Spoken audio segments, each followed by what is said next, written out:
బయట బండి మీద దొరికే నూడిల్స్ లాగే మనం ఇంట్లో ప్రిపేర్ చేసిన నూడిల్స్ కూడా ఉండాలి అంటే వాళ్ళు యాడ్ చేసినట్టే టేస్టింగ్ సాల్ట్, అన్‌హెల్తీ మసాలాలు ఇవన్నీ కూడా యాడ్ చేయాలి అనుకుంటారు కదా! బట్ అవేవి కూడా లేకుండా చాలా సింపుల్ వేలో బయట దొరికే నూడిల్స్ కన్నా ఎక్కువ రుచితోటి నూడిల్స్ ప్రిపేర్ చేసుకోవచ్చు. ఎలా తయారు చేసుకోవాలో నేను చూపిస్తాను. మీరు కూడా ఒకసారి ట్రై చేయండి. ముందుగా ఇలా స్టవ్ మీద ఒక లోతుగా ఉండే గిన్నె పెట్టుకుని 2 లీటర్ల వరకు నీళ్లు పోసి నీళ్లు బాగా తెల్లనివ్వండి. నీళ్లు తెరులుతున్నప్పుడు ఇలా ఒక 2 కట్టల వరకు నూడిల్స్ వేసేసి వీటిని ఒక 70% ఉడికించేసుకోవాలి. నూడిల్స్ మరీ ఎక్కువగా ఉడికిపోయినాయి అనుకోండి, ఫ్రై చేసేటప్పుడు మరీ చిన్న చిన్న పీసెస్ లాగా అయిపోతాయి. అలా కాకుండా పొడవుగా ఉండాలి అంటే ఒక 70% మాత్రమే ఉడికించుకోవాలి. చూడండి, ఇలా నూడిల్స్ని మనం పట్టుకున్నప్పుడు లోపల పిండి అనేది కొంచెం తగులుతూ ఉండాలి. ఇలా ఉడికించుకున్న తర్వాత ఈ నూడిల్స్ అన్నీ కూడా జాలి గిన్నెలోకి తీసుకుని బాగా చల్లగా ఉండే నీళ్ళతోటి ఒకసారి వాష్ చేసుకోండి. ఇలా చేయటం వల్ల మీరు నూనె యాడ్ చేయకుండానే నూడిల్స్ ఒకదానికొకటి అంటుకోకుండా ఇలా పొడిగా వస్తాయి. తర్వాత వీటిని పక్కన పెట్టేసుకుని ఒక చిన్న గిన్నెలోకి 3 కోడిగుడ్లు వేసేసి ఈ విధంగా అన్నీ కూడా చక్కగా మిక్స్ చేసేసుకోండి. ఇలా మిక్స్ చేసుకున్న తర్వాత ఏదైనా వెడల్పుగా ఉండే ఇనుప బాండీ కానీ లేదంటే పెద్దగా ఉండే కడాయి కానీ పెట్టేసుకుని 1 గంట వరకు నూనె వేసేసి బాండీ మొత్తం కూడా ఈవెన్గా స్ప్రెడ్ చేసి మనం కలిపి పెట్టుకున్న ఎగ్ మిక్స్ అంతా కూడా వేసేసి మీడియం ఫ్లేమ్లోనే ఇదంతా కూడా ఆమ్లెట్ లాగా సెట్ అయ్యేట్టు ఈ విధంగా కుక్ చేసుకోండి.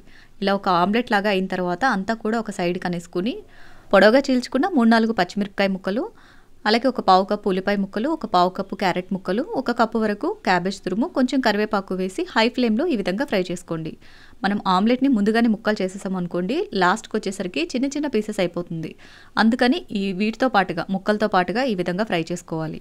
ఇలా అన్నీ కూడా ఒక 2 నిమిషాల పాటు హై ఫ్లేమ్లో ఫ్రై చేసుకుని ముందుగా ఉడికించి పెట్టుకున్న నూడిల్స్ అన్నీ కూడా ఇలా విడివిడిగా చేసుకుంటూ వేసుకోవాలి.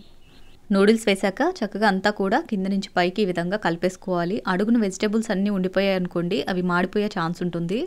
సో అంతా కూడా ఒకసారి ఈ విధంగా కలిపేసుకోవాలి. మనం వేసిన వెజిటేబుల్స్ అన్నీ కూడా ఇలా నూడిల్స్లో చక్కగా మిక్స్ అయిపోయేట్టు ఒకసారి కలిపేసుకుని రుచికి సరిపడా 1 స్పూన్ ఉప్పు, అలాగే ఒక 2 స్పూన్ల వరకు కారం, 1 స్పూన్ ధనియాల పొడి అండ్ 2 టేబుల్ స్పూన్స్ వరకు నూడిల్స్ మసాలా యాడ్ చేసుకోవాలి. నూడిల్స్ మసాలా మనకి ఏ సూపర్ మార్కెట్లో అయినా ఈజీగా దొరికేస్తుంది.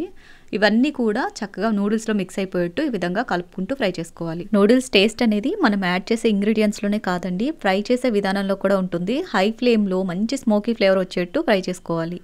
చక్కగా ఇలా అంతా మిక్స్ అయిపోయి వేగిన తర్వాత 1 spoon soya sauce, 1 spoon vinegar and 1 spoon వరకు టమాటో సాస్ కానీ లేదంటే రెడ్ చిల్లీ సాస్ కానీ గ్రీన్ చిల్లీ సాస్ కానీ యాడ్ చేసుకోండి. మీకు ఏది అవైలబుల్ ఉంటే అది. అన్నీ కూడా చక్కగా నూడిల్స్కి పట్టేట్టు మళ్ళీ హై ఫ్లేమ్లోనే ఈ విధంగా ఫ్రై చేసుకోవాలి.